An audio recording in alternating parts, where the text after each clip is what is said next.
ओम शांति। आज 8 नवंबर 2024 के बाबा के अनमोल मधुर महावाक्य सुनेंगे। आज की मुरली में बाबा कहे, ये राजयोग की पढ़ाई पढ़ते ही हो राजाई के लिए। ये एकदम नई पढ़ाई है। इस पढ़ाई में क्या सिखाया जाता है? तो बाबा कहे, इस पढ़ाई में यही सिखाया जाता है कि सभी धर्म को छोड़ माम एकम याद करो। देह के सभी धर्म को छोड़ना और एक बाप की याद में रहना। परंतु जब याद में रहते हैं तो माया भी कम नहीं है। बाबा कहे, माया की बॉक्सिंग में कई लोग फेल हो जाते हैं। माया की बॉक्सिंग है तो बुद्धि पर वार करती है, और जैसे ही बुद्धि पर वार होते तो बाप में संशय बुद्धि बनने लगते हैं। चोट लगने के कारण फिर बाप के साथ सच्चे नहीं रहते हैं। जो बच्चे सच्चे रहते हैं वो सदा सेफ रहते हैं, नहीं तो माया की बॉक्सिंग में हार खा लेते हैं। बाबा कहे, जब भी तुम कोई भी वचन उच्चारण करो तो जितना हो सके देही अभिमानी हो करके, आत्म अभिमानी हो करके उच्चारण करो। सामने वाले को भी आत्म रूप में देखो तो तुम्हारे वचन में ताकत आएगी, जौहर भरेगा और उसको तीर लगेगा। बाकी बाबा कहे, समय प्रति समय अपने आप को देखते रहो, अपना चार्ट देखते रहो। मेरा व्यवहार ठीक है, मेरा बोल चाल सबके साथ ठीक है। बाबा कहे, जब अपने आप में ऐसी चेकिंग करते रहेंगे तभी आगे बढ़ते जाएंगे, नहीं तो पुराने संस्कार इमर्ज होना स्वाभाविक है। तो सुनते हैं आज के बाबा के अनमोल मधुर महावाक्य। ओम शांति। मीठे बच्चे, तुम यह राजयोग की पढ़ाई पढ़ते हो राजाई के लिए। यह है तुम्हारी नई पढ़ाई। आज की मुरली से प्रश्न है, इस पढ़ाई में कई बच्चे चलते चलते फेल क्यों हो जाते हैं? उत्तर, क्योंकि इस पढ़ाई में माया के साथ बॉक्सिंग है। माया की बॉक्सिंग में बुद्धि को बहुत कड़ी चोट लग जाती है, और चोट लगने के कारण बाप से सच्चे नहीं रहते। सच्चे बच्चे सदा सेफ रहते हैं। ओम शांति। यह तो सब बच्चों को निश्चय होगा कि हम आत्माओं को परमात्मा बाप पढ़ाते हैं। 5000 वर्ष बाद एक ही बार बेहद का बाप आकर बेहद के बच्चों को पढ़ाते हैं। कोई नया आदमी यह बातें सुने तो समझ न सके। रूहानी बाप रूहानी बच्चे क्या होते हैं यह भी समझ नहीं सकेंगे। रूहानी शब्द ही समझ नहीं सकेंगे। तुम बच्चे जानते हो हम सभी ब्रदर्स हैं। वह हमारा बाप भी है, टीचर भी है, सुप्रीम गुरु भी है। तुम बच्चों को ये जरूर ऑटोमेटिकली याद रहेगा। यहाँ बैठ समझते होंगे सभी आत्माओं का एक ही रूहानी बाप है। सभी आत्माएं उनको ही याद करती है। कोई भी धर्म का हो, सभी मनुष्य मात्र याद जरूर करते हैं। बाप ने समझाया है, आत्मा तो सब में है ना। अब बाप कहते हैं, देह के सब धर्म छोड़ अपने को आत्मा समझो। देह के धर्म भी कितने हैं? गृहस्थ धर्म है, पत्नी धर्म है, धर्म पत्नी कहते हैं इसलिए, पति धर्म है, पुत्र धर्म है ना, पिता धर्म है। तो बाबा कहे, देह के सब धर्म छोड़ अपने को आत्मा समझो। अभी तुम आत्मा यहाँ पार्ट बजा रही हो, कैसा पार्ट बजाती हो वह भी समझाया गया है। बच्चे भी नंबरवार पुरुषार्थ अनुसार ही समझते हैं। तुम राजयोगी हो ना, पढ़ने वाले सब योगी ही होते हैं। पढ़ाने वाले टीचर के साथ योग जरूर रखना पड़ता है। एम ऑब्जेक्ट का भी मालूम रहता है। इस पढ़ाई से हम फलाना बनेंगे। यह पढ़ाई तो एक ही है। इनको कहा जाता है राजाओं का राजा बनने की पढ़ाई। राजयोग है ना, राजाई प्राप्त करने के लिए बाप से योग। और कोई मनुष्य ये राजयोग कभी सिखला न सके। तुमको कोई मनुष्य नहीं सिखलाते हैं, हमको सिखलाने वाला स्वयं परमपिता परमात्मा है। परमात्मा तुम आत्माओं को सिखलाते हैं, तुम फिर औरों को सिखलाते हो। तुम भी अपने को आत्मा समझो, हम आत्माओं का बाप सिखलाते हैं। ये याद न रहने से जौहर नहीं भरता है, पानी में जौहर नहीं भरता, इसलिए बहुतों की बुद्धि में नहीं बैठता है। तो बाप हमेशा कहते हैं, क्या कहते हैं? योग युक्त हो, योग युक्त हो, पूछते बाबा। तो बाप हमेशा कहते हैं योग युक्त हो, याद की यात्रा में रहकर समझाओ। हम भाई भाई को सिखलाते हैं।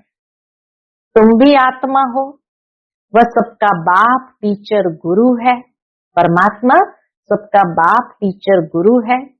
आत्मा को देखना है, बल गायन है, सेकंड में जीवन मुक्ति, परंतु इसमें मेहनत बहुत है। आत्म अभिमानी न बनने से तुम्हारे वचनों में ताकत नहीं रहती है, क्योंकि जिस प्रकार बाप समझाते हैं उस रीति कोई समझाते नहीं है। कोई कोई तो बहुत अच्छा समझाते हैं। कौन कांटा है और कौन फूल है मालूम तो सब पड़ता है। बाबा को सब पता पड़ता है कौन कांटा है कौन फूल है। स्कूल में बच्चे 5-6 दर्जा पढ़कर फिर ट्रांसफर होते हैं, प्राइमरी से सेकेंडरी में जाते हैं। अच्छे अच्छे बच्चे जब ट्रांसफर होते हैं तो दूसरे क्लास के टीचर को भी झट मालूम पड़ता है यह बच्चे तीखे पुरुषार्थी है, इन्होंने अच्छा पढ़ा हुआ है, तब उच्च नंबर में आए हैं। टीचर तो जरूर समझते होंगे ना। वह है लौकिक पढ़ाई, यहाँ तो वह बात नहीं है। यह है पारलौकिक पढ़ाई। यहाँ तो ऐसे नहीं कहेंगे ये पहले बहुत अच्छा पढ़कर आए हैं तब अच्छा पढ़ते हैं, नहीं। उस इम्तिहान में तो ट्रांसफर होते हैं तो टीचर समझेंगे इसने पढ़ाई में मेहनत की है तब आगे नंबर लिया है। यहाँ तो है ही नई पढ़ाई। ये ऐसी पढ़ाई नहीं है जो पढ़ा और फिर जाकर के एग्जाम देना होगा। बाबा कहे ये तो है नई पढ़ाई, जो पहले से कोई पढ़े हुए नहीं है। नई पढ़ाई है, नया पढ़ाने वाला है। सब नए हैं, नयों को पढ़ाते हैं। उनमें जो अच्छी रीति पढ़ते हैं तो कहेंगे ये अच्छे पुरुषार्थी है। यह है नई दुनिया के लिए नई नॉलेज, और कोई पढ़ाने वाला तो है नहीं। जितना जितना जो अटेंशन देते हैं उतना उच्च नंबर में जाते हैं। कोई तो बहुत मीठे आज्ञाकारी होते हैं, देखने से ही पता पड़ता है यह पढ़ाने वाला बहुत अच्छा है। इनमें कोई अवगुण नहीं है, चलन से बात करने से मालूम पड़ जाता है। बाबा पूछते भी सबसे हैं, बाबा भी स्टूडेंटों से पूछते ये कैसा पढ़ाते हैं, इनमें कोई खामी तो नहीं है। ऐसे बहुत कहते हैं कि हमारे पूछे बिगर समाचार कभी नहीं देना। कोई अच्छा पढ़ाते हैं कोई श्रूड़ बुद्धि नहीं होते हैं, माया का वार बहुत होता है, ये बाप जानते हैं। माया इन्हों को धोखा बहुत देती है। बल 10 वर्ष भी पढ़ाया है, परंतु माया ऐसी जबरदस्त है, बे अहंकार आया और ये फंसा। बे अहंकार आया और बाबा का ये फंसा। बाप समझाते हैं, जो भी पहलवान है उन पर माया की चोट लगती है। माया भी बलवान से बलवान होकर लड़ती है। तुम समझते होंगे बाबा ने जिनमें प्रवेश किया है यह नंबर 1 है। बाबा कहे तुम अंदर में ये बात समझते होंगे, फिर नंबर वार तो बहुत है ना। बाबा मिसाल करके 1-2 का देते हैं, होते तो नंबर वार बहुत है। जैसे दिल्ली में बाबा ने आज याद किया गीता बच्ची, फ्री फोर्ट में शांति बहन की माता जी गीता बहन जी, तो जैसे दिल्ली में गीता बच्ची बहुत होशियार है बच्ची बड़ी मीठी। बाबा हमेशा कहते हैं गीता तो सच्ची गीता है। मनुष्य वह गीता पढ़ते हैं, परंतु यह नहीं समझते कि भगवान ने कैसे राजयोग सिखाकर राजाओं का राजा बनाया था। बरोबर सतयुग था तो एक ही धर्म था। कल की तो बात है, बाबा कहते कल की बात है। बाप कहते कल तुमको इतना शाहूकार बनाकर गया, तुम पद्मा पदम भाग्यशाली थे, अब तुम क्या बन गए हो। तुम फील करते हो ना, उन गीता सुनाने वालों से कोई को फीलिंग आती है क्या? जरा भी नहीं समझते। ऊंच से ऊंच श्रीमद् भगवत गीता की गाई जाती है। वह तो गीता किताब बैठ पढ़ते हैं, वह सुनाते हैं। बाप तो किताब नहीं पढ़ते। फर्क तो है ना, बाबा का प्रैक्टिकल नॉलेज है। तो गीता के अंदर भले वो बाद में स्मृति आने से लिख दिया, लेकिन बाबा वो किताब उठाकर नहीं पढ़ते हैं। फर्क तो है ना, उनकी याद की यात्रा तो है ही नहीं, वह तो नीचे गिरते ही रहते हैं। सर्वव्यापी के ज्ञान से सब देखो कैसे बन गए हैं। तुम जानते हो कल्प कल्प ऐसे ही होगा। बाप कहते हैं तुमको सिखलाकर विषय सागर से पार कर देते हैं। कितना फर्क है। शास्त्र पढ़ना तो भक्ति मार्ग हुआ ना। बाप कहते हैं ये पढ़ने से मेरे से कोई नहीं मिलते। वह समझते हैं कोई भी तरफ जाओ, पहुंचना तो सबको एक ही जगह है। कहते ना कोई भी रास्ता ले लो, पहुंचना तो उधर ही है। कभी कहते हैं भगवान किस न किस रूप में आकर पढ़ाएंगे, तब फिर कहेंगे भगवान किस न किस रूप में आकर पढ़ाएंगे। जब बाप को आकर पढ़ाना है तो फिर तुम क्या पढ़ते हो। बाप समझाते हैं गीता में आटे में नमक मिसल कोई अक्षर राइट है जिसमें तुम पकड़ सकते हो। सतयुग में तो कोई भी शास्त्र आदि होते ही नहीं, ये है ही भक्ति मार्ग के शास्त्र। ऐसे नहीं कहेंगे यह अनादि है, शुरू से चले आते हैं, नहीं, अनादि का अर्थ नहीं समझते। बाप समझाते हैं यह तो ड्रामा अनादि बरोबर है। तुमको बाप राजयोग सिखलाते हैं। बाप कहते हैं अभी तुमको सिखलाता हूं, फिर गुम हो जाता। संगम युग पर बाबा सिखलाते हैं, फिर बाबा गुम हो जाते हैं। तुम कहेंगे हमारा राज्य अनादि था। राज्य वही है, सिर्फ पावन से बदल पतित होने से नाम बदल जाता है। देवता के बदले हिंदू कहलाते हैं। है तो आदि सनातन देवी देवता धर्म के ना। जैसे दूसरे सतो प्रधान से सतो रजो तमो में आते हैं, तुम भी ऐसे उतरते हो। रजो में आते हो तो अपवित्रता के कारण देवता के बदले हिंदू कहलाते हो, नहीं तो हिंदू हिंदुस्तान का नाम है। तुम असल में तो देवी देवता थे ना।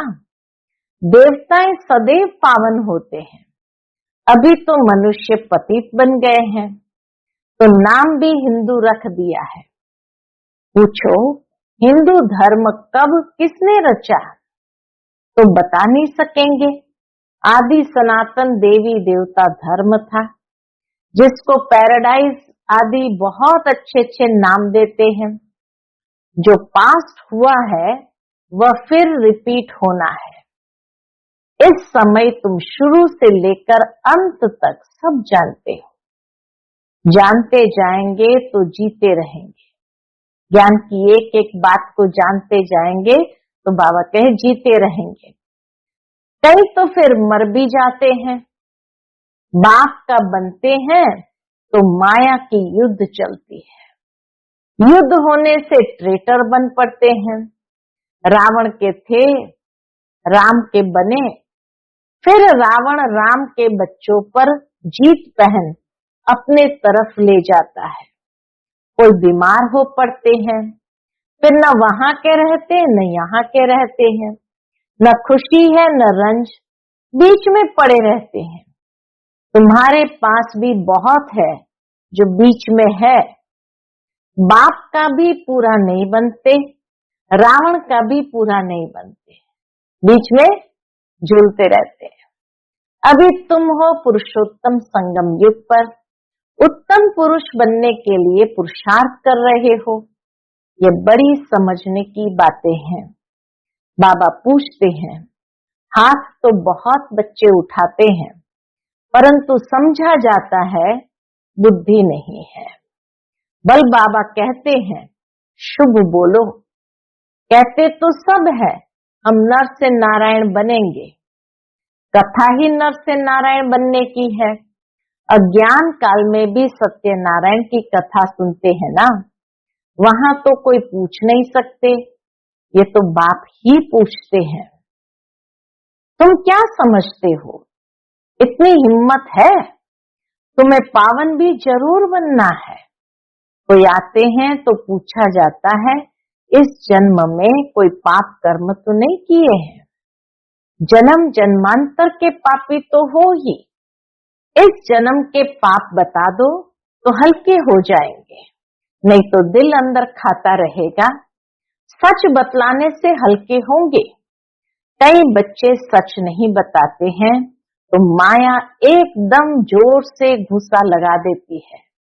तुम्हारी बड़ी कड़ी बॉक्सिंग है। उस बॉक्सिंग में तो शरीर को चोट लगती है, इसमें बुद्धि को बहुत चोट लगती है। शारीरिक बॉक्सिंग हो तो शरीर को चोट लगती, लेकिन बाबा कहे यहाँ तो माया बुद्धि पर वार करती है तो बुद्धि को बहुत चोट लगती। ये बाबा भी जानते हैं।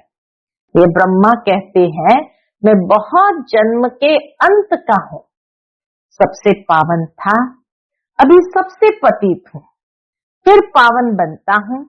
ऐसे तो नहीं कहता हूँ कि मैं महात्मा हूँ।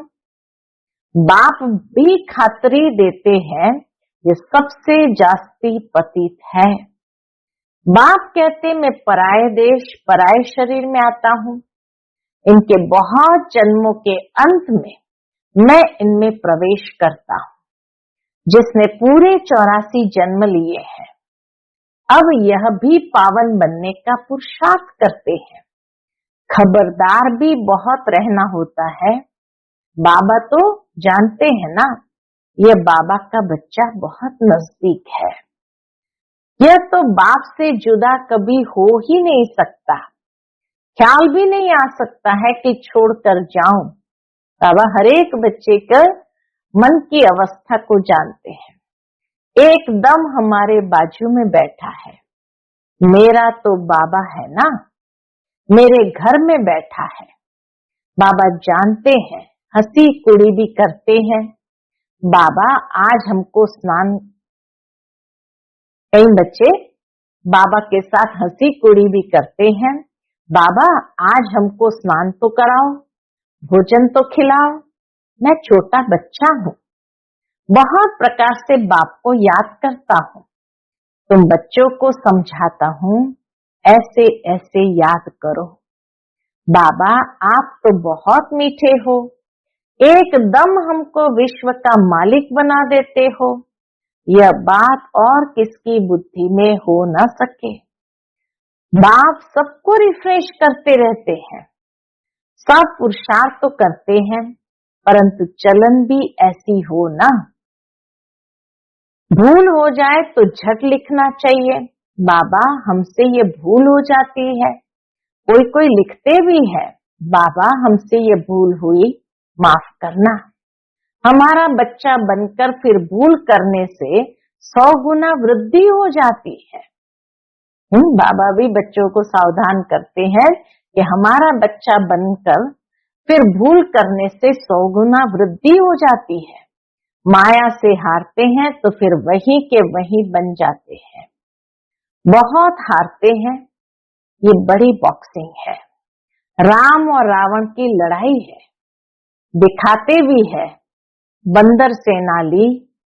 ये सब बच्चों का खेल बना हुआ है।